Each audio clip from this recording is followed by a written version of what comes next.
എല്ലാ കൂട്ടുകാർക്കും നമസ്കാരം. നമ്മുടെ പുതിയ വീഡിയോയിലേക്ക് സ്വാഗതം. ഇന്നത്തെ നമ്മുടെ വീഡിയോ വളരെ എളുപ്പത്തിൽ ഒരു പായസമൊക്കെ കുടിക്കാൻ തോന്നുമ്പോൾ സിമ്പിളായിട്ട് തന്നെ ഒരു പായസം തയ്യാറാക്കി എടുക്കുന്നതാണ്. അധികമൊന്നും പ്രിപ്പറേഷൻ ഇല്ലാതെ തന്നെ ആർക്കും എളുപ്പത്തിൽ ഉണ്ടാക്കിയെടുക്കുന്ന ഒരു പാചക രീതി കൂടിയാണ്. ഞാനിവിടെ ഗോതമ്പ് വെച്ചിട്ടാണ് ചെയ്തെടുത്തിട്ടുള്ളത്. നിങ്ങൾക്കിപ്പോൾ റവ വെച്ചിട്ടോ ഗോതമ്പ് പൊടി വെച്ചിട്ടോ ഇതുപോലെ തന്നെ തയ്യാറാക്കി എടുക്കാൻ പറ്റുന്നതാണ്. അപ്പോൾ ഉടൻ തന്നെ നമുക്ക് നമ്മുടെ വീഡിയോ കാണാൻ പോകാം. അപ്പോഴേ നമുക്കേ പായസം തയ്യാറാക്കാൻ തുടങ്ങാം കേട്ടോ. ഇതിനായിട്ട് ഞാനിവിടെ സൂചി ഗോതമ്പാണ് എടുത്തിട്ടുള്ളത്. ഉപ്പുമാവ് ഉണ്ടാക്കാൻ എടുക്കുന്ന ഗോതമ്പാണ് കേട്ടോ. അപ്പം നമുക്കിത് ഒരു പാത്രത്തിലേക്ക് മാറ്റാം. ഒരു പായസം കുടിക്കണമെന്ന് തോന്നി. അപ്പോൾ വളരെ എളുപ്പത്തിൽ ഒരുപാട് സ്റ്റെപ്പുകളൊന്നും തന്നെ ഇല്ല. സ്ഥിരമുള്ള സംഭവങ്ങളൊക്കെ വെച്ചിട്ടാണ് ഞാൻ ഈ പായസം തയ്യാറാക്കി എടുക്കാൻ പോകുന്നത്. അപ്പം നമ്മുടെ ഗോതമ്പ് പാത്രത്തിലേക്ക് മാറ്റിയിട്ടുണ്ട്. നല്ലതുപോലെ കഴുകിയെടുത്തിട്ട് വരാം. അങ്ങനെ ഇവിടെ ഗോതമ്പ് കഴുകിയെടുത്തിട്ടുണ്ട്. ഇനിയിപ്പോൾ നമുക്കിതൊന്ന് വേവിച്ചെടുക്കണം. ഇതിനായിട്ട് 1 ഗ്ലാസ് ഗോതമ്പിന് 2 ഗ്ലാസ് വെള്ളം ഒഴിച്ചു കൊടുക്കണം. ഇനിയിപ്പോ വെള്ളം കൂടിപ്പോയാലും കുഴപ്പമൊന്നുമില്ല കേട്ടോ. അപ്പൊ 3 ഗ്ലാസ് വേണമെങ്കിൽ അങ്ങനെ ഒഴിക്കാവുന്നതാണ്. ഈ ഗോതമ്പിലേക്ക് 1 സ്പൂൺ അളവില് നെയ്യ് ചേർക്കാം കേട്ടോ. ഈ ഗോതമ്പ് ഒന്ന് തിളച്ച് വരട്ടെ.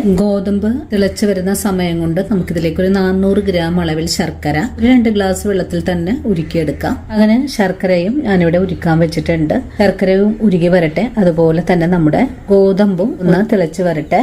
ഇപ്പൊ നമ്മുടെ ഗോതമ്പ് തിളച്ചു തുടങ്ങിയിട്ടുണ്ട്. തിളച്ചപ്പോ തന്നെ ഗോതമ്പ് വേവായി വന്നിട്ടുണ്ട്. ഈ ഒരു വേവൊന്നും പോരാട്ടാ. നമ്മുടെ ശർക്കര പാനി ചേർക്കുമ്പോഴേക്കും ഗോതമ്പൊക്കെ ഒന്നും കൂടെ മൂരിച്ചു വരാൻ സാധ്യതയുണ്ട്. അതുപോലെ നല്ല പോലെ വെന്ത് ഈ ഒരു വെള്ളമെല്ലാം ഒന്ന് വറ്റി വരണം. അതുവരെയും നമുക്ക് ഗോതമ്പ് വേവിച്ചെടുക്കാം. ഗോതമ്പ് ഇപ്പോൾ നല്ലപോലെ തിളച്ചു തുടങ്ങിയിട്ടുണ്ട് കേട്ടോ. അപ്പൊ നമുക്കിനി ഫ്ലെയിം ഒന്ന് കുറച്ച് വെച്ച് കൊടുത്തതിന് ശേഷം മൂടി വെച്ചാണ് വേവിച്ചെടുക്കേണ്ടത്. ഇനിയിപ്പോ നിങ്ങൾക്ക് വേണമെങ്കിൽ ഫ്ലെയിം അങ്ങ് ഓഫ് ചെയ്ത് കൊടുത്തതിന് ശേഷം ഒരു 10 മിനിറ്റ് ഒക്കെ കഴിഞ്ഞിട്ട് ഫ്ലെയിം ഒന്ന് ഓൺ ചെയ്ത് കൊടുത്താലും മതിയാകും. അങ്ങനെയാണെങ്കിൽ വളരെ എളുപ്പത്തിൽ നമുക്ക് ഗോതമ്പ് വേവിച്ചെടുക്കാൻ സാധിക്കും. ഞാനിപ്പോ ഫ്ലെയിം ഓഫ് ചെയ്ത് കൊടുക്കുന്നില്ല. മൂടി വെച്ചാണ് വേവിച്ചെടുക്കാനും പോകുന്നത്. മൂടി വെച്ച് കൊടുക്കുന്നതിന് മുമ്പായിട്ട് തന്നെ നമുക്കിതിലേക്ക് ഒരു നുള്ളു ഉപ്പും കൂടി ചേർത്ത് കൊടുക്കണം. നല്ലോണം തന്നെ ഒന്നും കൂടി ഇളക്കി മിക്സ് ചെയ്തെടുക്കാം. ഇനി മൂടി വെച്ച് കൊടുക്കുവാണ്. അതിനെ ചെറിയ തീയിൽ വേവിക്കാൻ വെച്ചിട്ടുള്ള ഗോതമ്പ് ഒരു 10 മിനിറ്റിന് ശേഷം മൂടി തുറന്ന് നോക്കുവാണ്. ഇപ്പോൾ നമ്മുടെ ഗോതമ്പ് നല്ല പോലെ വെന്ത് വന്നിട്ടുണ്ട്. കണ്ടല്ലോ, ഒരു തുള്ളി പോലും വെള്ളമില്ല. ഇനി നമുക്കിതിലേക്ക് മധുരത്തിന് ആവശ്യമായ ശർക്കര പാനി ഒഴിച്ചു കൊടുക്കാം. ആദ്യം ഞാനിവിടെ 1 കപ്പ് അളവിലാണ് ശർക്കര പാനി ഒഴിച്ചു കൊടുക്കുന്നത്. മധുരം നോക്കിയിട്ട് ആവശ്യമെങ്കിൽ കുറച്ചുകൂടെ ചേർക്കാം. ശർക്കര പാനി ഒഴിച്ചു കഴിഞ്ഞാൽ പിന്നെ നമുക്ക് ഗോതമ്പി ശർക്കര പാനിയിലേക്ക് ഒന്ന് ഇളക്കി യോജിപ്പിച്ചു കൊടുക്കാം. കട്ടകളൊക്കെ ഒന്ന് ഉടച്ച് വേണം നമുക്ക് ഇളക്കി കൊടുക്കാനായിട്ടും. 1 കപ്പ് ശർക്കര പാനി ഒഴിച്ചു കൊടുത്തിട്ട് നമുക്ക് ഈ ഗോതമ്പിന്റെ മധുരം ഒന്ന് നോക്കാവുന്നതാണ്. മധുരം വളരെ തന്നെ കുറവാണ്. നമുക്ക് കുറച്ചുകൂടെ ശർക്കര പാനി ഒഴിച്ചു കൊടുക്കാം. ഇപ്പൊ നമ്മള് ഒരു 300 മില്ലി ശർക്കര പാനിയാണ് ഒഴിച്ചു കൊടുത്തിട്ടുള്ളത്. ഇനി ഇതെല്ലാം കൂട്ടി യോജിപ്പിച്ച് ഒന്ന് ഇളക്കി കൊടുക്കാം. ഇനി ഗോതമ്പ് ശർക്കര പാനിയിൽ കിടന്ന് ഒന്നും കൂടെ വെന്ത് കിട്ടണം. ശർക്കര പാനിയൊക്കെ ഒന്ന് തിളച്ചൊന്ന് കുറുകിയ പാകത്തിലേക്ക് ഗോതമ്പായി കിട്ടണം. അതുവരെയാണ് നമുക്ക് തിളപ്പിച്ചെടുക്കേണ്ടത്. ഗോതമ്പ് ആയതുകൊണ്ട് വളരെ എളുപ്പത്തിലാണ് നമുക്കിതുപോലെ വറ്റിച്ചെടുക്കാനും സാധിക്കുന്നത്. അങ്ങനെ ശർക്കര പാനിയിൽ കിടന്ന് ഗോതമ്പ് നല്ലതുപോലെ ഒന്ന് കട്ടിയായി വന്നിട്ടുണ്ട്. ഈ ഒരു പാകമായാൽ പിന്നെ നമുക്കിതിലേക്ക് പാലാണ് ഒഴിച്ചു കൊടുക്കേണ്ടത്.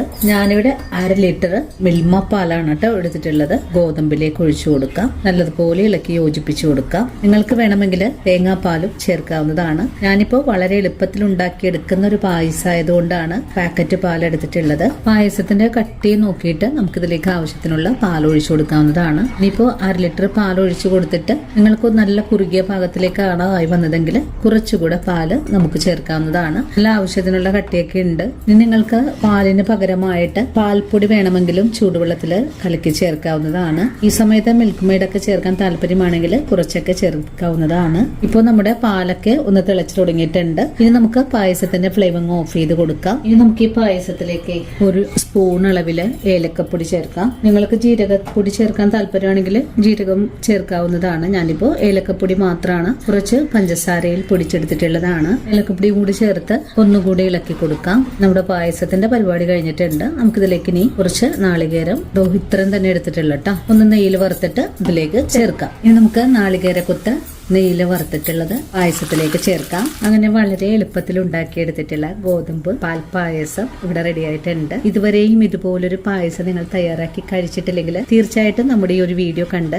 ഒന്ന് തയ്യാറാക്കി നോക്കാൻ മറക്കല്ലേ. ഒരു പായസമൊക്കെ കുടിക്കാനായിട്ട് ആഗ്രഹം തോന്നുന്ന സമയത്ത് ഈസി ആയിട്ട് തന്നെ നമുക്ക് എല്ലാവർക്കും വീടുകളിൽ ഉണ്ടാക്കിയെടുക്കാം. അപ്പോൾ ഇന്നത്തെ നമ്മുടെ വീഡിയോയും ഇത്രയേ ഉള്ളൂ കൂട്ടുകാരെ. ഇനി നല്ലൊരു വീഡിയോ ആയിട്ട് നാളെ കാണാം. അതുവരെയും സ്നേഹത്തിന്റെ ഭാഷയിൽ വീണ്ടും കാത്തിരിക്കുക.